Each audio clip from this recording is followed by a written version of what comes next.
Hello, welcome to the Nomiki Show. I am Nomiki Konst. This is a really exciting week.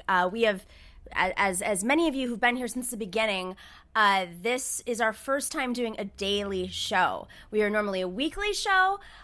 We have decided to go full force into the convention, so we are doing a daily show at 3 p.m. Eastern, 1 hour on the DNC all week, and then next week we're going to do it on the RNC. I think a lot of you have probably joined the show to learn about the infrastructure of the Democratic Party, to learn about the infrastructure of the establishment. Well, guys, we are 78 days away from the election, and hardly any time really until early voting happens. And of course, there are plenty of problems that are potentially going to arise along the way in terms of voting, in terms of our postal system, in terms of the pandemic. But what we're going to do this week, just as a preface for the week, we are going to try to break down how the DNC functions, why it exists, what's the purpose of it in relation to the movement, what's the history of the Democratic Party, what is the history of the conventions. We're going to talk to DNC members today. We're going to talk to DNC members all week, longtime DNC reformers and activists, some of the fights that have happened over the last 40, 50, even 70 years back. We are going to talk about the history so that we can learn from it, because history does repeat itself. You'd be shocked that there was a convention that was very similar to the one in 2016 about 60, 70 years ago. We will be talking about a lot of the background of the DNC. On today's show, we are first going to do an interview with author Thomas Frank. You may know him from What's the Matter with Kansas, Listen Liberal. He is going to talk about the changing of course of the Democratic Party. For those who are not old enough to remember, in the late 70s, early 80s, the Democratic Party shifted its way. It used to be the party of workers. There was a vibrant, progressive coalition in the Democratic Party, and for many reasons that Thomas Frank will explain, it shifted away from workers and more towards corporate interests. And that gave rise to the New Democrats, the Third Way, the DLC, whatever you want to call them, they're the same people, inside the party and inside of leadership. They started investing in lawmakers and politicians and leaders that would put out this neoliberal philosophy, which was a global philosophy. So Thomas Frank is going to highlight that. And then later on the show, we're going to have a panel where we're talking about the money of the Democratic Party. We have investigative reporter David Moore. We have chairman of the New Hampshire Democratic Party who ran for DNC chair and was the first person to talk about how the budget of the DNC really was never put forth before the executive committee of the DNC. We'll talk about that a little bit more depth. That's Ray Buckley, Chairman Ray Buckley. And then we have activist Selena Vickers. She has been tirelessly showing up at every single meeting, shining light on the meetings, asking the tough questions. Trust me, these meetings are really hard to get to and very hard to learn about. And she's really taken in her power to give folks access to what happens behind closed doors. Because whether we appreciate the Democratic Party or not, whether we think that there should be another way, a third party, it exists. And it clearly has the power of the ballot line.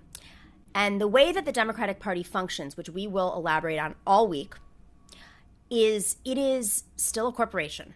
And we have a two-party system in this country, and one of the parties that represents progressives and working people is not fully democratic, is not fully transparent, it does not have full accountability and oversight. I think a lot of you may know that I was on the DNC's Unity Reform Commission, which came out of the 2016 election.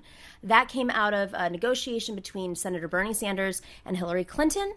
And in that commission, they decided that it was time to reform the party. There were a lot of issues that had been brought up during the primary cycle, that presidential primary cycle, that were old issues that had been brought up many times within the Democratic Party, within its membership, relating to superdelegates, relating to caucuses and primaries, and relating to how the money that the DNC raises from people like you and big donors as well gets allocated. And so on this commission, we spent pretty much 2 years running around the country, investigating, going through hearings, trying to figure out how essentially the Democratic Party lost over 1,100 seats during the Obama tenure. Now, just some basic facts.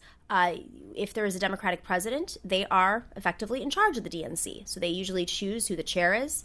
The first chair election in recent history, in the last 20 years, happened right after Hillary Clinton lost her election. In 2017, in February, Tom Perez, the chairman of the DNC, assumed power. It was a pretty heated election. It lasted for about 2.5, 3 months.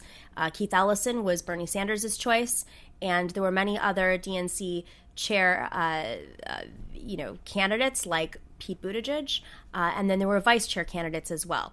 Now, all this stuff is really wonky, and I think there is a real argument to be made about why should it matter. Ultimately, it matters because you do have over 400 members of the DNC who run for office, who raise money in their states, and every state has a different Democratic Party. And those state parties scale from being New York, very closed, very old school, very machine, to Washington State, which is more open and vibrant. And so all of these states function differently. They all have a different amount of resources. They all have different rules. And if you're a member of your state's Democratic Party, you're a member of the DNC as a whole. And so you have this mashup of DNC members who have different values and beliefs and got there in different ways that think that they're part of a party that has democracy. But then there are these things called committees. And the committees have functions. It could be the rural committee, the ethnic committee, it could be the youth council, it could be the women's council. But the big ones that will come up many times throughout this week in conversation these are the standing committees of the Democratic National Committee that also have a committee in the convention, the Rules Committee. And this is where, the real work is done. And that is where the chairman appoints people that are not elected to essentially establish the rules and oversee the rules and reforms of the Democratic Party. So one of the things that we're going to talk about today is why progress is halted and thwarted. And it's not even just progress. It's not just progress, the platform. It's why is this party allowed to get away with certain things? Why did they have superdelegates for so long? Why is it that the primary process of the presidential election was so geared towards the candidate who could poll the highest at certain moments, with certain polls that the DNC chose deemed the polls that they would look at? Why is it that certain people got on the debate stage and others didn't? Why is it that it was based on fundraising? Why is it that you had some candidates who got more airtime than others? And a lot of this lies in how the rules are interpreted. And if the rules of a party that is supposed to be democratic are interpreted by appointed members, then that is where the crux of this so-called Democratic Party is not so democratic. The crux, like the actual roots of the party should be with the people, right? But unfortunately, it's still top down. So I know a lot of you guys are going to ask, why? Why do we even waste our time on this? As someone who's been part of this for a long time, I do think that there are some fights worth having and some not worth having. I think that Bernie Sanders has leverage in some ways, and in other ways, it's a waste of energy putting his energy into certain committees. But during the convention, which is being held this week, you're going to see the Democratic Party and its staff really exercise how they feel about progressives. And when I say progressives, I just want to reiterate, these are working people. This is a party, I think we actually have to stop saying progressives altogether. I think we should talk about how the DNC apparatus is not respecting working people. Thomas Frank is going to get to the heart of that. But, let's just sum up what today is. Right now, we have the worst health crisis since the 1918 flu, the worst economic crisis since the Great Depression. Inequality was worse before COVID, and we don't even know what it's going to be like after COVID and through COVID. We have the biggest social justice movement since, take your pick, the 19th Amendment and the enfranchisement of women in 1920, but certainly at least since the civil rights movement in the 1960s. And each of these events independently transformed politics, but it's happening all at once. The Depression ushered in a new Democratic coalition, a New Deal coalition that dominated the country's this country's politics until the 60s, in which it fell apart. You had movements that were crushed, movements that were sabotaged, and you had a party that really weighed in on these movements. So how are we going to do things differently this time around? 2020 is a more disruptive moment than any of those past times. Anything could come from this. And of course, we are sitting here in a moment in which the convention, which used to be theatrics, is basically like the most extreme and extraordinary form of theatrics. It's happening over Zoom. During the Unity Reform Commission, and during one of the DNC meetings, a bunch of different cities actually, put together campaigns on who was going to host the convention. You had Miami. They literally chartered a yacht off the River, no joke, in which they tried to woo. They bought food and had, a Cuban band, and they wanted to woo DNC members to vote for having the convention in Miami. And then you had Milwaukee talk about how workers, and in particular Wisconsin, was ignored in the 2016 election. Ultimately, they won, and they were able to get the contract for the convention. So you have a lot of hotels and workers who are depending on this convention coming to town, and it is not a convention, a real-life convention. So this is unlike anything you've ever seen. If you were not watching the 2016 convention, if you haven't watched previous conventions, I just decided to bring a prop out because I have a ton of signs in my closet. But I thought that this was actually the best one because these were, for the most part, these were all my press passes and delegates passes and activist passes from 2016. And half of these are from the conventions. So none of that is happening this time around. We're hearing how people aren't getting press passes, but the joke is, what do you have to see? It's all over Zoom. So I'm excited to talk about the convention this week. I hope you tune in. Make sure to click like and subscribe on YouTube. If you're not a patron already, please join us on patreon.com/The Nomiki Show. We are able to put the show together. And I'm guaranteed, guys, we have really great guests this week. I will give you a teaser at the end of the show. You'll definitely want to subscribe. And if you can help invest in our show on patreon.com/The Nomiki Show, that is what makes this happen. And if you're into swag, we have swag at thenomikishow.com, mugs, bags, tote bags, and stickers. All right, up next, we have author Thomas Frank. He is going to tell us how we got to this moment. It is essential education on the Democratic Party. Whether you're into reform or burning it down, you gotta hear what he has to say. He's up next on The Nomiki Show. Hold tight for just a second.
Nomi Cones, how are you?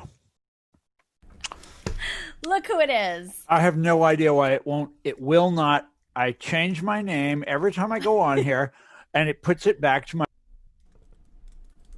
Whoop, you're muted. You're muted. No idea why it does that either. It's. I mean, I'm just. Well, we're all learning about it, aren't we?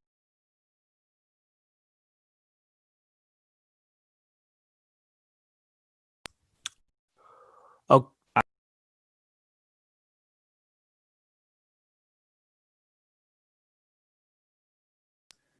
Naomi. You. They're muting us until they go live, I guess.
All right. I think we're live. Are we live? I'm laughing because normally you'd be in a studio and you're getting cues from people. Are we live? Dorsey, give me a thumbs up. Are we live? All right. I think we're live. All right, guys. Thanks for bearing with us. This is our first live show, like with a new system, and it's it's not like being in a studio. So, first day of Those were the days, huh, Naomi, when we were in studios? Those were the days. I have like a light in my apartment. It's never going to happen again. I don't even want to tell you what the opposite side of this looks like. It's like I'm pressed up against my couch. I have like pillows over my microphone. It's pretty funny. So, anyways, Thomas Frank, are we? This is going right. Something's going on here. Evidently, it is. Yeah. Well, at least you have a nice bookshelf, Thomas. Well, thank you. It took me years, you know. I was going to actually welcome you to my show. Hey, Nomi, great to see you again. Welcome to the Thomas Frank Show. Normally, I would be happy to be on your show. So, Thomas, crazy times that we're in right now. We are doing live convention coverage, not from Radio Row, not from like a media studio, but from my apartment in Queens and your place in an undisclosed location. I never thought I'd be nostalgic for the political conventions, but yeah. First year this is the first year I haven't gone to them in a very long time. I went to the I've been going since '96. You know, wow. and it's not like they're really gratifying politically. They aren't, but it is. You know, it's part of my life. I see all my old friends there. You know, that sort of thing. Anyhow, those days are over. I just pulled out what was all from 2016. I'm sure you're. Oh my God! Yes, I put mine away in a box in the attic. I'm not gonna. The presidential pass, and you know that like the FBI. You know, they like clear this. It's crazy. It's literally the FBI. And then you get special passes to go to parties and stuff like that. And we're so cool that when you go through this process, because just to pull back the curtain a little bit, there's like the cool kids, like the lefty indie types that, you know, don't want to be like the sellouts who go to the CNN brunch, but we still go. But we just mock them the whole time. Yeah, well, so I have many stories that I could tell you about these conventions. You know, being in close proximity to important politicians, both of the Democratic and the Republican persuasion. The Republicans, by and large, throw better parties. Well, that's just because they have more money and they have like lobster at their parties. Yeah, that's right, and they just don't care. They just don't care. But anyhow, it's all in the past now. All in the past. So, Thomas, you are the knower of all things in terms of how the party ended up turning out this way. One of the things that we're trying to do on this show, and I think it's the bright side of this not being at the convention and getting distracted by the glitz and the noise and there's always drama that happens. We can kind of drill into where does the movement go from here? How did we get to this point? And you are the author of Listen Liberal, What's the Matter with Kansas? You've been able to essentially, in a very distillable way, summarize how the party went from being the Workers' Party, or what tried to be the Workers' Party at one point, to becoming the party of the people. They used to call themselves. Exactly. They still do call themselves that. I'm sure if we were there in what is it? It's supposed to be Milwaukee, right? Supposed to be. Yes, it's Milwaukee. Yeah. If we were there, you'd be seeing all sorts of stuff about that's who they are. Eating cheese. Eating cheese, drinking beer, and pictures of Franklin Roosevelt, and the band would be playing "Happy Days Are Here Again," and they every couple of years they go in this spectacle and they imagine that that's still who they are, but of course it's not the case. Right. So. All right. But Nomi, I have to correct you. You left one out. There's this new book that I've written. I've got a copy. I only have it in digital form. It's not as sexy. The people know. So the digital form is good, but you're missing the illustrations. It's the first book of mine ever to have color illustrations in it, and they're really good. It's a lot of political cartoons from the 1890s and stuff like that. Yeah, beautiful and horrifying. Horrifying. So 1890s, when does the Democratic Party, or what we would consider the Democratic Party today, because of course there was a shift in history. When did this all start? When did the parties become a thing? Oh, well, that goes way, way back. What the reason I start with the 1890s is because that was the last time you had a real third party effort in this country. We have third parties now, like Ralph Nader will run for president, or Ross Perot or something like, whatever. But yeah, Jill Stein. But it will be a single person running for president. It's not the in the 1890s, there was this group called the Populists, and they actually had governors and senators and members of Congress, and running a guy for the presidency was an afterthought. That's, they had to do that because they were a political party, but that wasn't important to them. And the reason they're significant for my purposes is because they invented the word populism, invented it just out of thin air one day in the 1890s. And the reason that's fascinating is because the word has been flipped upside down nowadays. And it's used by people like the New York Times and the Washington Post to signify exactly the opposite of what the original populists stood for. They were a left-wing, third-party, farmer and labor sort of, like our friends up there in Wisconsin. They're very familiar with farmer labor parties. They've had a lot of those sort of things over the years. And the populists were the original along those lines, a left-wing party. And so that's the broad outline of the story that I tell. How did the word get flipped? But along the way, we watched the Democratic Party get flipped as well. And the Republicans move in to try to take over that language of populism. You can look at a guy like Donald Trump, and I'm sure next week when the Republicans meet in, where is it? Is it Jacksonville? I don't even know. It's Jackson. I think it's Jackson. It was moved. It was moved. But the whole thing is just, and I don't think they're going to be in either of the two locations. They're not going to be in Jacksonville, and they're not going to be in Charlotte. I think Trump is going to speak from like the White House, or the Lincoln Memorial or something like that. Mar-a-Lago. Yeah. Well, no, I don't think it won't be Mar-a-Lago. It won't be that. He doesn't like to talk about. I mean, that's too ritzy. His whole act is that he's a man of the people himself. It's just so ridiculous when you think about it. But he is not unique. They've been doing this populist act since Nixon, and Reagan did it. Pat Buchanan did it, and now Trump. And it's not going to go away when Trump goes down to a much deserved defeat in November. Knock on wood. when Trump goes down to that much deserved defeat, there's going to be another Republican fake populist that's going to leap up to take his place. And the Democrats are going to cry some more when he beats whoever, whoever's. Well, the polls today were tied. I mean, just a week ago, Biden was leading by 14. No way. I know.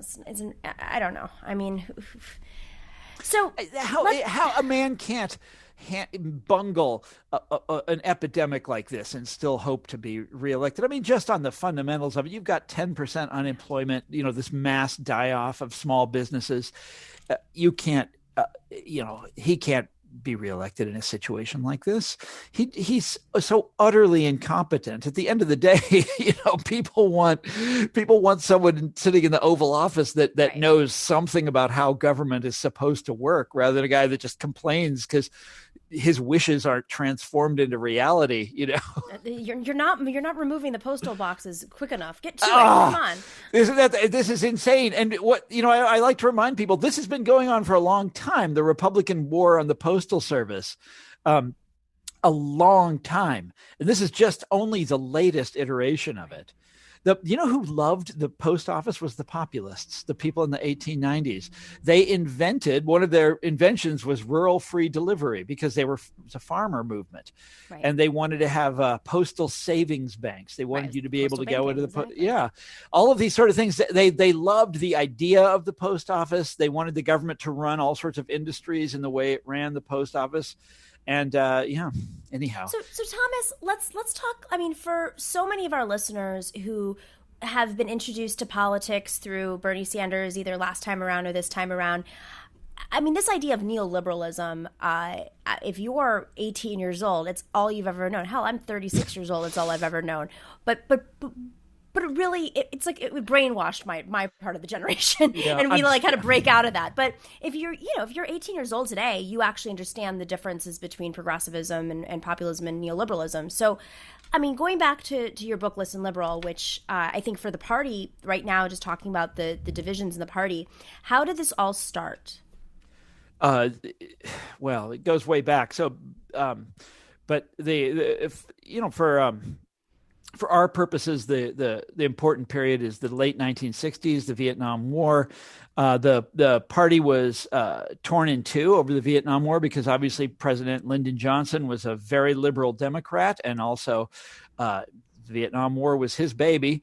And a lot of the parties sort of, at the time, the Democratic Party, this is going to be hard for young people to understand, the Democratic Party was very, very closely identified with organized labor, with labor unions in America. This is when I was a little kid. And it was, everyone knew that. That's who the Democratic Party was. And the unions, Johnson was a great friend to them. And and for their part, they backed him up. Their leadership did anyways, on the Vietnam War. And they supported him even in this terrible, stupid undertaking. And, they had the Democratic Convention in 1968, the riots going on, the country is coming apart. And the Democratic Party develops a whole sort of alternative understanding of itself when all this is over, when the dust has settled. And Hubert Humphrey lost for the presidency, by the way, the last candidate who was he was very, very close to the unions, and he lost. And the Democratic Party developed an alternate sort of a plan for itself, where they would no longer be the party of unions and of working people, but they would be the party of these extremely idealistic kids coming off of college campuses, kids like Bill Clinton and that sort of thing. Now, ironically, these kids turned out to not be quite as liberal as they seem to be at first, because, of course, they aren't they're not the working class. They are, these are people with good college educations, and they go into the professions, and their economic interests are really not with this sort of New Deal state. That's not who they care about. They want to succeed. They say the New Deal is over, and the Democratic Party develops this whole sort of theory of, what they call the learning class, and how the Democratic Party has to move to the right, and they have to give up on unions, they have to give up on working people, but most importantly, they have to give up on the New Deal and the legacy of Roosevelt. Now, they still want those people to vote for them, of course, but they don't want to. They don't want to spend any effort on that. That's not who they are anymore. And, the rest is history. You've got people like Bill Clinton, who comes up with all these trade agreements, deregulates Wall Street, does these incredible favors for Roosevelt's old enemies. They even put Social Security on the chopping block, and they never went through with it because he got impeached. But they would have done it, they would have done it. And that would have been the Democrats. But what I don't understand, and Joe Biden was a big part of that, and that was a big attack he certainly on Joe Biden. Was. That's right. As well as the crime bill, that was a big attack on him. Joe Biden is of that era. He is, of the New Democrats that yes, he is. And you just put your finger on something that in Listen Liberal, one of the worst things that this new generation of Democrats did is they became real hawks on law and order and on locking people up. And they came up with all of these, in my mind, really, really cruel ways of law enforcement, of prosecuting the war on drugs, mandatory minimum sentences, on and on, 3 strikes rules, on and on and on, doing these terrible, terrible things that resulted in mass incarceration, in the U.S. having a bigger percentage of its population in prison than any country that has ever existed, et cetera, et cetera. And in my mind, that's probably the worst thing that these guys did, although deregulating Wall Street is up there. The trade agreements are up there. Biden had a hand in all of it. But why? This is what I don't understand. What was it about, especially like as they started to form in the late 70s, early 80s after, Carter into Reagan? What was the justification for shifting away from unions who had a lot of money? This wasn't and a lot of members. Remember, they still to this day have millions and millions of people. Exactly. So what was the point of saying, okay, we're abandoning this force and moving towards becoming more conservative and privatizing the shift to Wall Street? I've heard the justification is the Republicans started taking big money after the campaign finance laws started to weaken. They had to compete on TV because TV was expensive. But is that enough to shift the entire ethos of the party?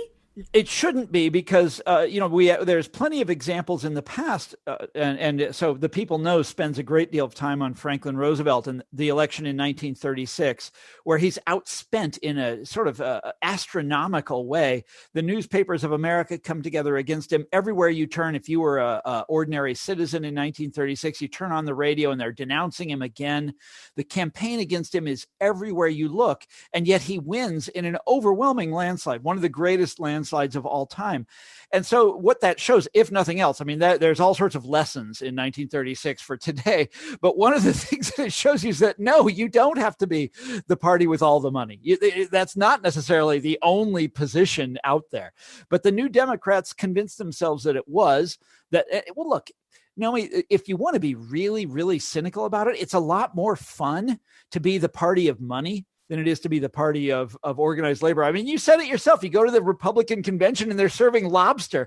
I went to a party at the Republican convention in 2004 that was held in the New York Yacht Club.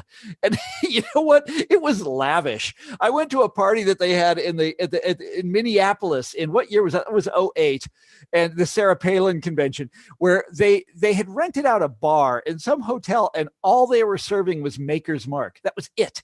And you could get it made into all these different cocktails, but that's all they were serving. And it's insanely lavish. It's really nice being the party of money.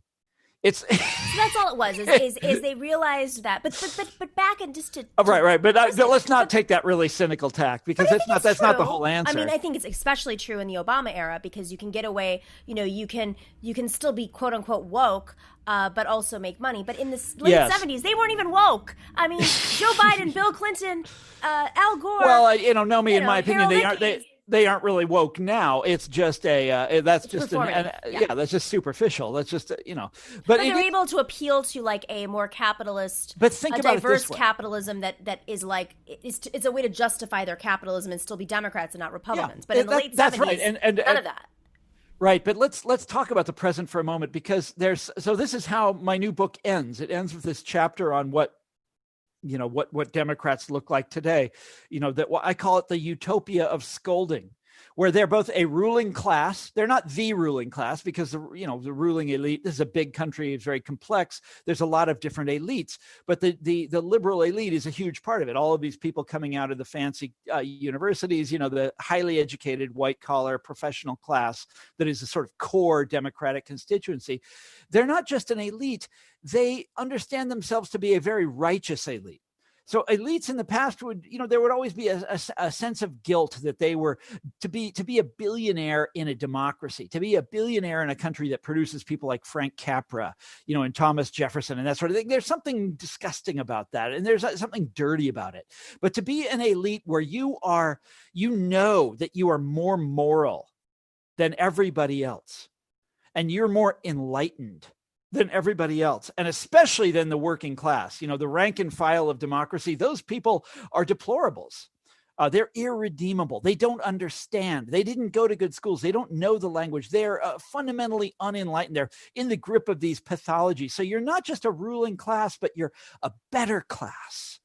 You're a higher quality people. To be both financially an elite and also morally an elite, it's so attractive. There's something so seductive about being that. And that's really who they are, or how they understand themselves today.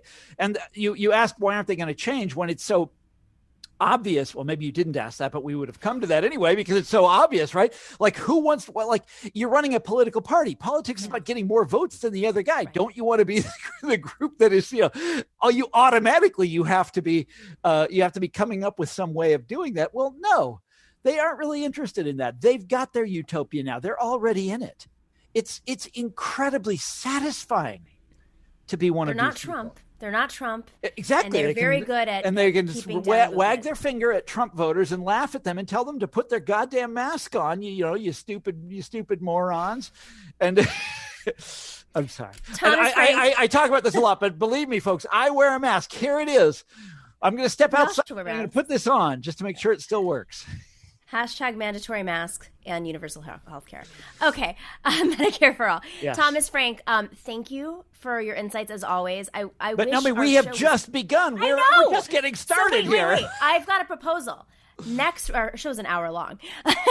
Next week we're doing the RNC, so I'm going to put you on the spot. Oh, yeah, I'll do it. I'll do it. We'll finish up. Hell yes.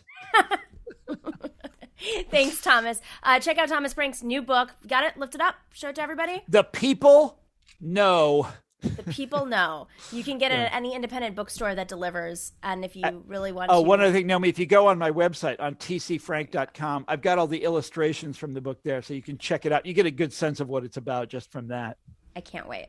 And also, if you haven't read Listen Liberal and What's the Matter with Kansas, basically every few years, Thomas decides to remind us why the Democrats have lost their way.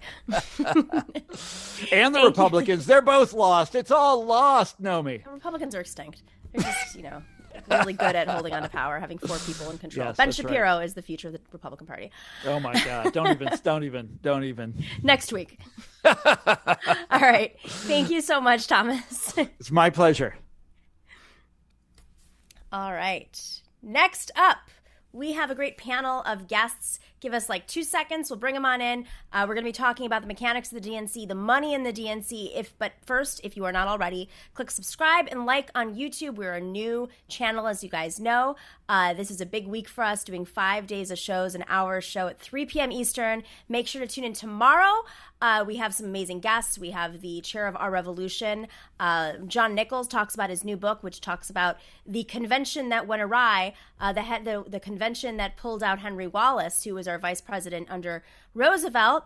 He was kicked out, and Henry Wallace was replaced by Truman. So he talks about how Henry Wallace and Bernie Sanders have a lot in common, and just how these convention mechanics work. And we're going to have a great panel tomorrow as well, talking about just what reforms are happening in the DNC, if they matter, and what it means for the movement. But first, click like and subscribe, and join us on patreon.com/The Nomiki Show. Next up, talking about money in the DNC.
First show of the week.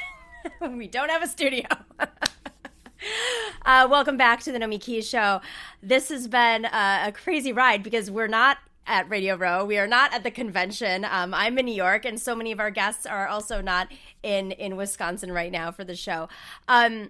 I'm excited about this panel because as we've illustrated at the beginning of the show, the Democratic Party has really lost its way in many forms, become more of the party of, as Thomas Frank just said, more of the party of the elite and Wall Street, shifted away from unions. And I think that a big part of the conversation came out of 2016, and our next three guests have each had a big part of those conversations. Chairman Ray Buckley, who is the chairman of the New Hampshire Democratic Party. He ran for DNC chair, and why I thought he was fascinating is he was on the executive committee of the DNC, and he was the first to illustrate that the Democratic Party had never shown their expenses, their budget, to their executive committee. So just to put that in perspective, that's like saying you have a nonprofit and your board doesn't know what's going on in the nonprofit, and the staff knows what the budget is, but no one else, maybe even the chair of the nonprofit, doesn't know. So Chairman Buckley, thanks for joining us. We also have Selena Vickers, who has been an activist. She was a candidate for Virginia House of Delegates most recently. She was probably, I think, one of the biggest highlighters of the superdelegate issue, because West Virginia, Bernie Sanders won and didn't win the superdelegates. I think it's fair enough to say. And then she went to all these DNC meetings and had her phone out and was taking notes. And, let me just be clear, nobody ever covers some of these meetings. They're really boring. They're in basements. No offense, Ray. But, And David Moore, who's an investigative reporter with Sludge, he's the founder of Sludge. He has done some incredible work on the finances of the DNC and some of the conflicts of interest. So I appreciate you guys holding tight. We've had some technical issues because of COVID, home studios. So my first question is for you, Ray, Chairman Buckley. You're in New Hampshire right now. Let's just start with that. Normally you'd be at the convention, right?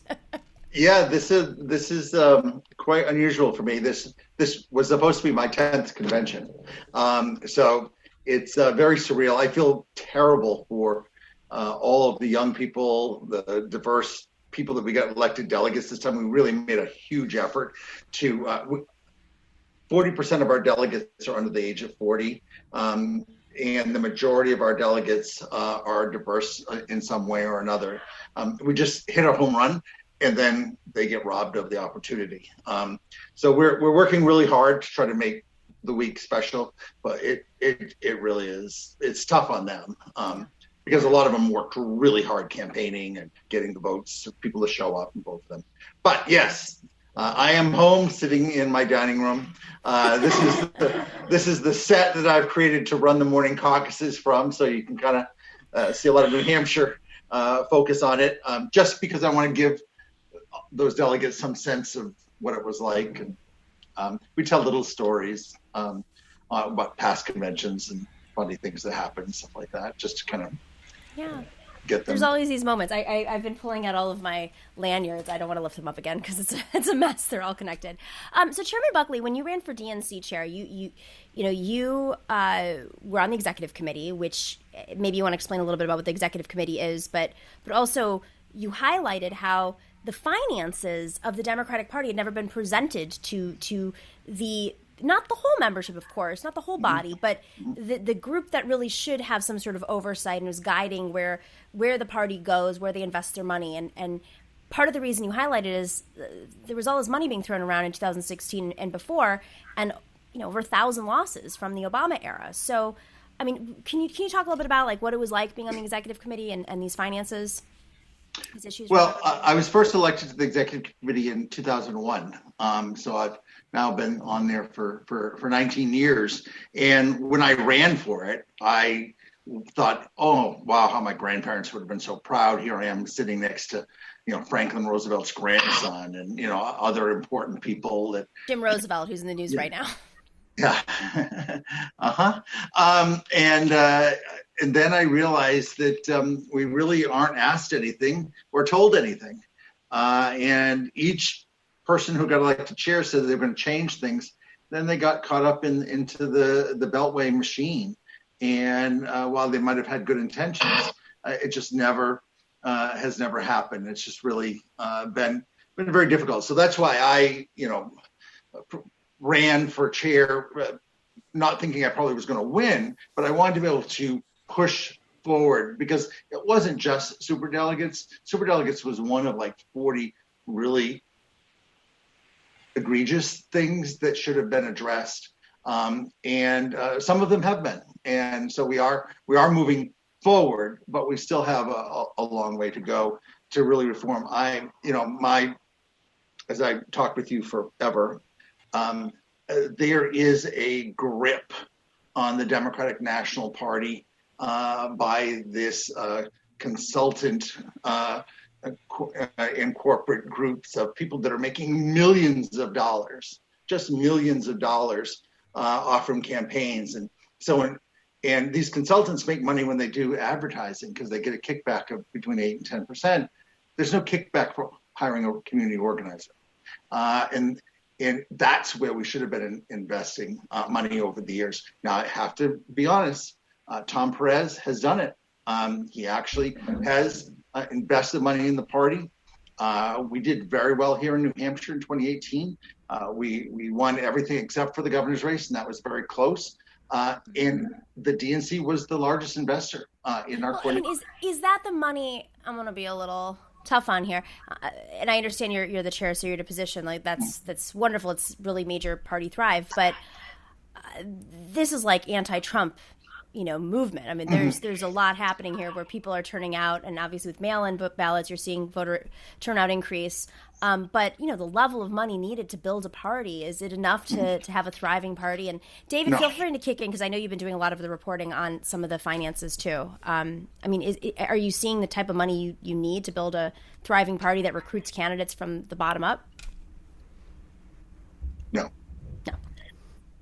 Good enough. All right, David, you've been following the money. How is it looking right now in terms of the DNC? Like, what the funders, the DNC? David's been going through these committees, and when we talk about the committees, the top of the show I highlighted, there's like the executive committee, there's the rules committee, there's the platform committee outside of the convention platform and rules committee. But he's done the real work in researching who's on these rules committees that are appointed, not elected, as Chairman Buckley just mentioned. So, David, can you highlight some of these folks? Sure. So here's some of what's happening in the lead up to the convention this week. On Sledge, we've been doing a reporting series on the DNC members, who they are, because the DNC does not publish this information on their website. It's not under the Who We Are section, and you can't see who the individual members of the different committees are. We've obtained a list from a DNC member, and we've been going through and highlighting the members who have different kinds of potential conflicts of interest, or what would be called conflicts of interest in other sorts of private companies, based on their experience with corporate lobbying, or who are corporate lawyers and more. So everyone knows that every 4 years and there's the convention, and in the lead up to the convention, there's committees that are gathered, and they're primarily comprised of nominees from the winner of the presidential nominee. So of course this year it's the presumptive nominee, Vice President Biden's political operation. And they do things like draft the proposed platform that'll be voted on and presumably adopted this year, and more. But there was also the negotiated agreement in late April with the Sanders campaign that ensured that more progressives and delegates from the Sanders campaign would have representation on the committees and would be able to participate. So the committee meetings happened in late July, and they happened through virtual meetings. And there was some amount of contest around the agenda and the procedure of these meetings. And the one that I'll highlight here most is that in the meeting of the Convention Rules Committee, which happened on July 30th, a Sanders delegate named Brent Welder from the Kansas City area proposed an amendment that would have banned corporate lobbyists from serving on the DNC, and then also would have permanently banned the DNC from accepting corporate PAC money, because right now that's not enshrined in the charter. In short, after a very convoluted process where the amendment was first tabled without a vote, there was a back channel process involving the Sanders campaign and the Biden campaign. And with minutes left to go in the meeting, it was brought to a full vote where it was voted down 2-1. The final on that was 105-45 with 8 abstentions. And on Sludge, in our DNC series, we've reported on the members who have backgrounds in corporate lobbying or work as corporate consultants, who voted against being able for corporate lobbyists to be able to continue to serve as voting DNC members. Of the approximately 105 votes, we identified at least 24 or 25 figures with corporate background and influence. And some of them go back to the history of big money fundraising that's really taken over the party under the chairpersonship of Tom Perez recently. Selena, you have been an active, I guess, a presence in the Democratic Party's committee meetings. And so a lot of these committee meetings that happen throughout the year are done, I don't want to say in secrecy, because they do, last minute the DNC staff will send out a press release, and then the press will suddenly have to jump on a plane the next day to go to this meeting. But you've been doing this on your own. And in a sense, you're an investigative reporter and an independent reporter, if I could put that on you, because you do show up and you ask the tough questions. But this all started with superdelegates for you, right? Do you want to talk a little bit about your background, how you came about doing this? Yes. So I'm from West Virginia, and Bernie Sanders was incredibly popular in the 2015, 2016. And I mean, really incredible. I mean, and people think of West Virginia as being a red state, but there actually is a very strong progressive movement, or just a people's movement, and strong labor movement, and a strong environmental group movement, but you can't get anywhere because of the very, very strong hold that fossil fuels have over both parties. There's basically one party in West Virginia, it's the fossil fuel party, and there's kind of two factions. So Bernie Sanders won all 55 counties in West Virginia in the Democratic primary.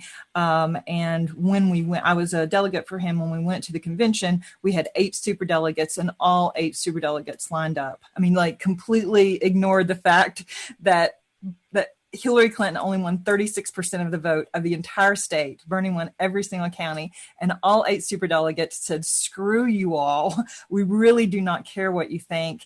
And they all voted for Clinton. And so Clinton won. And no disrespect to Clinton, because I know there are Clinton fans out there, but I'm telling you, when an entire state goes for a candidate, and the people, your Democratic leaders have that much gall to say, "Screw you, we're going to go the other direction."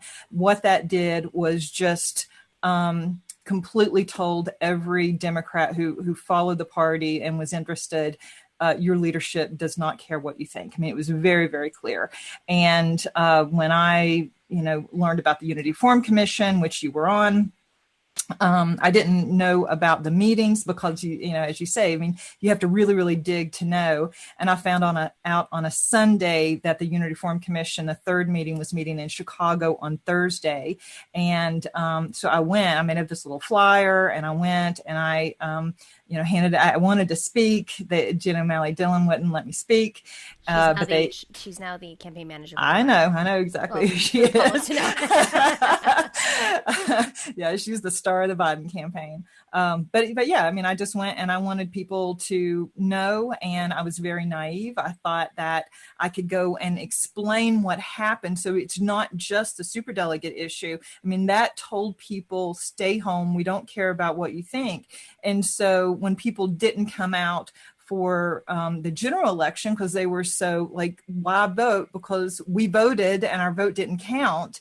And so what happened was the down ballot effect of that was horrendous. I mean, we lost, when we lost the Senate, we lost the House, we got a Democrat elected for governor, who then changed to Republican 9 months later at a Trump rally. I mean, that's the kind of Democrat that the Democrats support, the Democratic establishment supported. And so, I mean, what that means in terms of policy is, people's lands are being taken for the fracking industry. We have poor water. We have, the school situation is horrendous. I mean, that's what I really care about, is how people on top making decisions have this incredible negative down ballot effect. And we have to change all that. So I'm going to ask this question to the whole group here. Whether or not, if Joe Biden is elected, suddenly the party becomes Joe Biden's party. If Joe Biden is not elected, we may be in a situation like we were in 2017, in which there is another chair election. There's an opportunity to an election essentially for the chair and the future of the party. But let's start with, if Joe Biden's elected, is there an opportunity for reform by progressives? Let's go around the circle. Start with David. One initial view on that process is something that you've identified really well in your coverage, which is that the chairperson of the DNC has a tremendous amount of control over the work of the committees. And the committees in turn can extend to even the credentials committee, which is the definition of who qualifies to be a DNC member. In a similar way, if the rules committee adopted a rule that prevented corporate lobbyists from serving on the DNC and advancing the interests of the pharmaceutical industry or the health insurance industry or the fossil fuel industry, then it is likely that the majority of DNC members would vote to affirm that rule. And then there would be more basic grounding of the kind of ethics policies in place that government ethics experts say that you see in other kinds of, whether it's a private company or a public corporation or other nonprofit corporations, there would be a sort of conflict of interest policy that could move forward. So I think if members were to advance through their state parties a request for more of the committees to operate independently, and I'm sure that's something that Chair Buckley has insight on. Chairman Buckley? What happens is that we get an email the night before the inauguration, the members of the DNC, saying that the president recommends the following people for chair, for the 5 vice chair positions, for secretary, for treasurer, and finance counsel. Oftentimes the incumbents, if they're being replaced, get a call that night at the inaugural ball that tomorrow they're being replaced. So it is a process that has been it has been attempted to test that, but at the end of the day, the fact that you just reelected or elected a president, the euphoria, nobody wants to rock the boat, and they get accepted. The reality is that immediately the DNC becomes the reelection campaign in waiting. And so there's not going to be a lot of thought given to the structure of the party. I think that we can continue to move forward. I have to admit, I during the 8 years that I was one of the vice chairs, I did have one-on-one conversations with Joe Biden. I think that he has a better understanding and appreciation of grassroots organizing than some of the folks that came out of Illinois, where there isn't a structured party.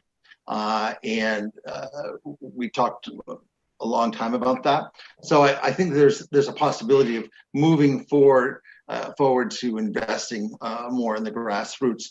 Some of the other larger DC structural changes that need to happen, I'm not convinced. I'm going to fight the fight, but I'm not convinced that they would be terribly successful.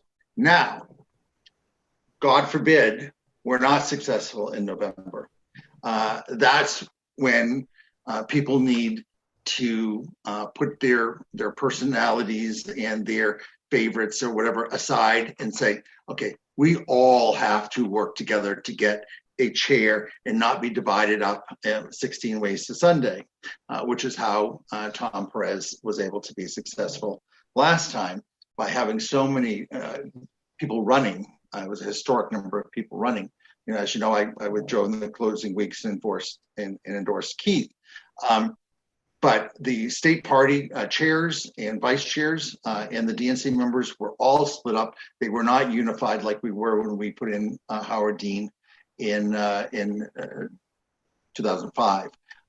And so I spoke very passionately, in my opinion, to the State Chairs Association the other day on our call, that I begged them not to make any commitments. I said, I don't care if it's your governor or your U.S. senator or your very best friend or your spouse that says they want to be DNC chair. Do not make a commitment. Don't make any commitments to anybody. We need to do this together, because if we stand together, we can move forward. There's a significant change in state parties where there has been great success in bringing in some reform and progressive chairs and vice chairs and national committee members as well. So I think that we have a larger number than we had 4 years ago, and but I'm praying that everyone understands that the greater is more important than the me, and that everyone understands that we need to come together and pull that off. That's when we can go back to my litany of 32 reforms, hopefully, and really talk about that. But the important thing, as David said, the chair appoints the rules committee, which is why I'm not on the rules committee any longer. But it was the same. It's the same sort of people that get appointed at large, then get appointed to these committees. And the rules committee really, for all intents and purposes, is the real executive committee, mm-hmm. where they really have this sort of in-depth conversations. Yeah. And so, you look at the membership, and there are a lot of significant DC insiders in there. So it really would take a Herculean effort to do this. I'm not willing to give up. I think that the party is worth saving because I think that our future, because of the diversity, the demographic changes within our party, that we are going to have in the next 20 plus years, a huge change and who makes up the leadership. We have a lot of rising stars, a lot of people that are moving up in the pipeline in our local committees, our county committees, and even our state parties that will be moving up to national leadership positions. Look at all these great victories that we're having in the primaries in Congress, and I'm hoping that that when we hold on the majority, that there'll be even more in there when they get sworn in. So I have great hope, but I want to be realistic too. Selena, what are your thoughts from the activist perspective on the ground? Okay, well, I think that, there is a path to reforming the Democratic Party, but it's not going to happen with whoever is the next president. I think it's too soon. You can put pressure on them and that sort of thing. The pressure from the Unity Reform Commission and that report and all the all the grassroots behind that. You got a little bit, but you didn't even get it forever. It's just like, it wasn't it was a major change. Meaning it expired at the next convention. Exactly. And maybe it'll go into the next call. I don't know. But the way that we change, and this is I've been sort of started at the very, very beginning and kind of worked my way through. And what I believe the path to party reform is through the state parties. And of course, you have to work on the county level and whatsoever. But people need to understand that the DNC is made up of at least two, your chair and vice chair, and at least one Democratic man, one Democratic woman, and maybe more depending on how large a state is. But the vast majority of the people who are on the DNC are on their state executive committee, and that is made up from us. And so, a lot of people get pissed off and want to dim exit. But in my opinion, that's the worst thing that we can do, because this is a two-party system, whether we like it or not. Party politics are one step away from government. And if we want to have a government that we can be proud of, we have to be involved. Democrats need to reform their party. Republicans need to reform their party. And there were several things that Thomas Frank and that David Moore mentioned that I reached over and grabbed my copy of the Democratic Charter. And listen to this. Yeah, listen to this. This is in the preamble of the Democratic Charter and has been since the original charter in 1974. A political party which wishes to lead must listen to those that it would lead. A party which asks for the people's trust must prove that it trusts the people.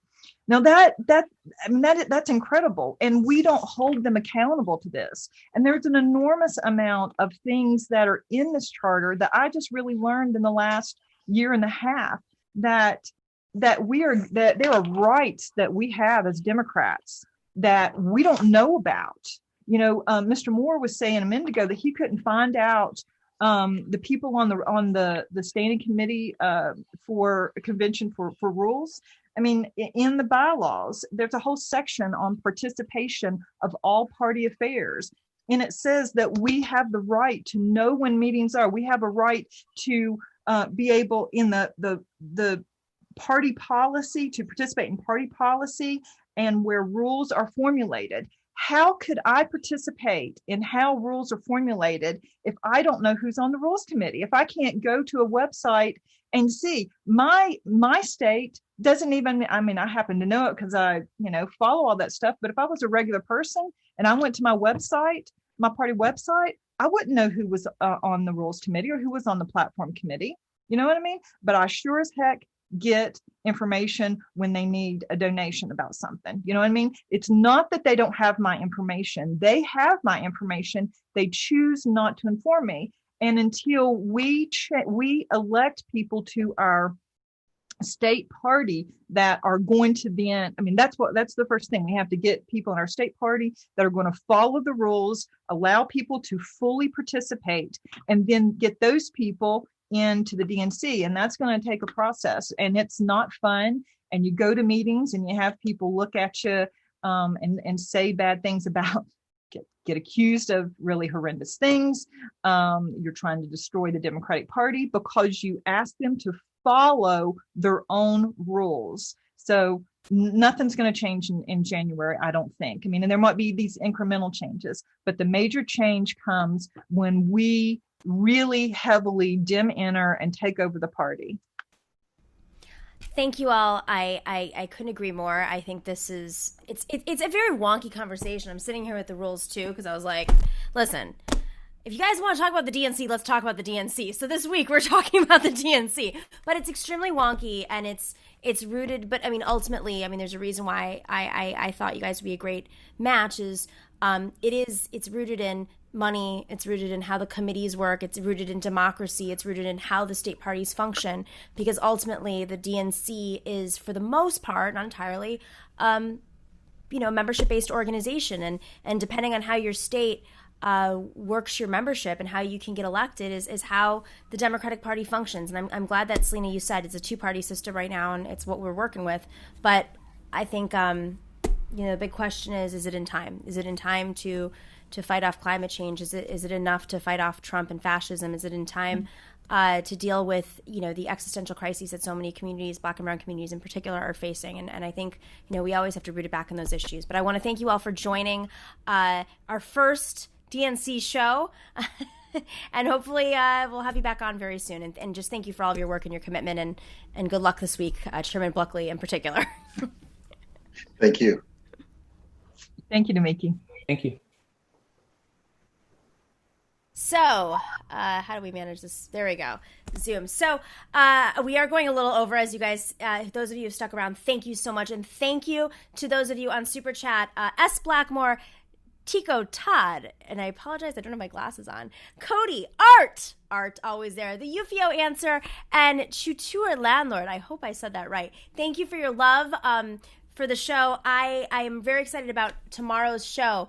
We have on tomorrow a very exciting show. We have John Nichols, who's going to talk about the fight for the soul of the Democratic Party. That's his new book, about an old fight, in particular with Henry Wallace at the convention, in which FDR took off Wallace off his ticket and was replaced by Harry Truman.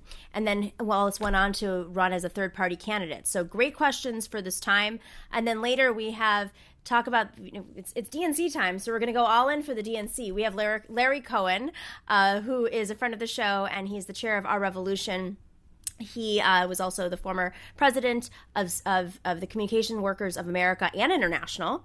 And we have Brent Wilder, we just talked about him a second ago. He had brought up some key issues on the Rules Committee. Who's going to talk about that. And Jane Klebb, who is the chair of the Nebraska State Democratic Party. But first, and look at Chairman Buckley's clapping. It's your friends. It's your friends. Oh, I also served on the Unity Reform Commission with them. But first, if you are not already a member on Patreon, please join us at patreon.com/The Nomiki Show, and make sure to click like and subscribe. I'm going to give you guys a little bit of a teaser, so you tune in every day at 3 p.m. this week. Are you ready? I'm just going to throw out some names. This week, I'm not going to tell you what days. It's going to be a surprise. This week, we are going to have Bhaskar Sankara from Jacobin, Matt Stoller, Francesca Fiorentini, Nabila Islam, who ran for Congress in Georgia, Harvey K., of course, expert on FDR, Nabila Islam, I already said her, Jim Zogby, who is a former executive committee member of the DNC. We know him as well. He was the former chair of the Sanders Institute, and you may know Noam Chomsky. He will be joining us. You just have to figure out what day. I'm not going to tell you. So you have to click subscribe, and you'll be surprised. And then we have a whole lot of other guests that are going to be joining, talking about the current state of the Democratic Party, what's happening at the conventions, how progressives organize despite whatever happens, and what it means for the progressive movement to have Joe Biden or Donald Trump in the presidency. I will see you tomorrow, 3 p.m. Eastern to 4 p.m. Hopefully we'll have all the tech glitches sorted out by then. Thank you to everybody. Thank you to Dorsey, who's been sitting here. Kyle. Thank you to our team. Ruthie. Thank you to Kelly and George. And, of course, to David Moore, Raymond Buckley, Chairman Buckley, Selena Vickers, and Thomas Frank. See you tomorrow at 3 p.m. Eastern.